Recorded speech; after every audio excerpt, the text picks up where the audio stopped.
Now that we've learned all about court violations, let's talk about physical violations. Physical violations mostly involve handling the ball in an illegal way.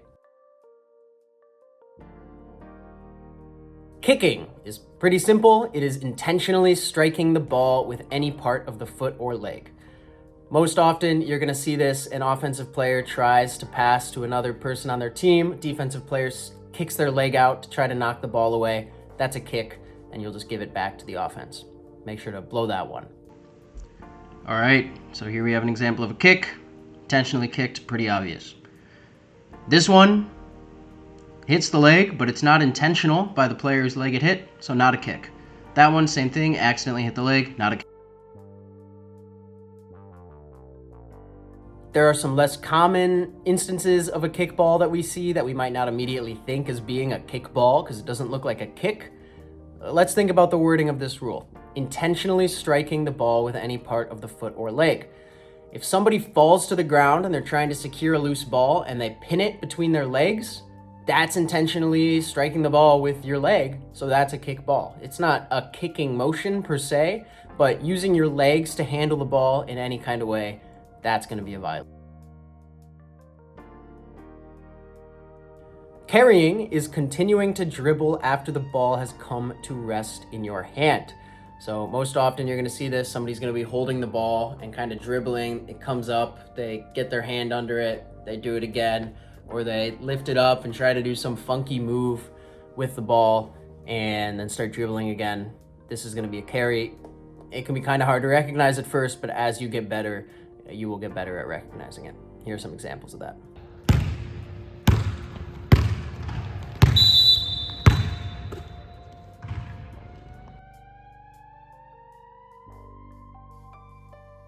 Double dribble is pretty simple. It's dribbling a second time after the dribble has ended. So if you pick up your dribble, you touch it with both hands, or you move it between your hands, you can't start dribbling again. You gotta either shoot or pass it. This one can be kind of hard to recognize. It's simple in theory, but it's difficult for us to remember. Was this player just dribbling? Did they just get a pass?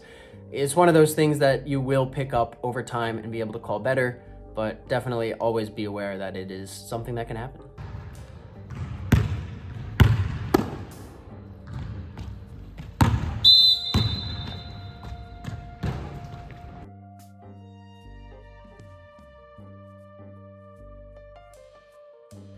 All right, and now time to talk about everyone's favorite physical violation, and certainly the most difficult one to call: the travel, the most infamous call in basketball.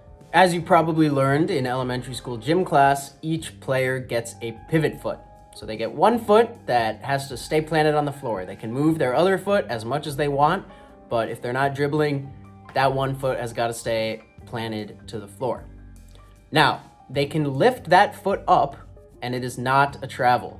This is, I believe, different from FIBA rules. For those of you that watch a lot of that type of basketball, you can lift your pivot foot, and it is not a violation. However, you cannot start a dribble after lifting that pivot foot.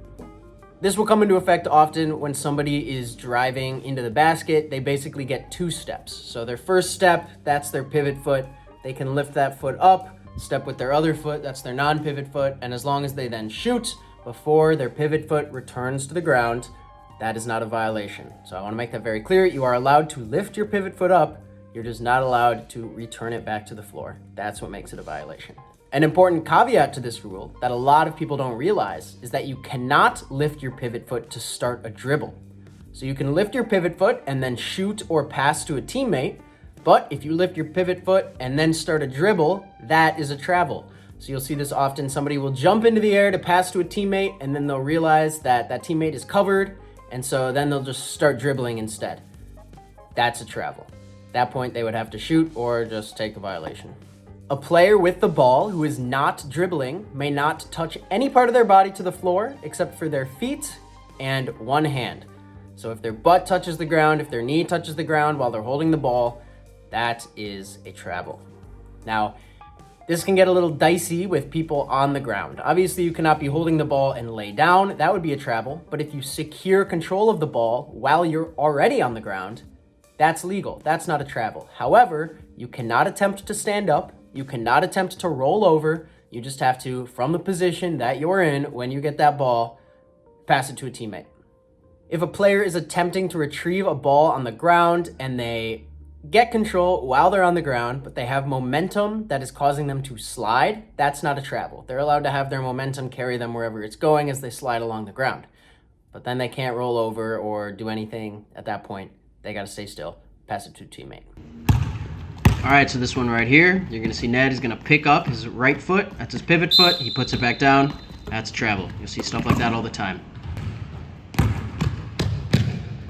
Right there, 3 steps. That's a travel.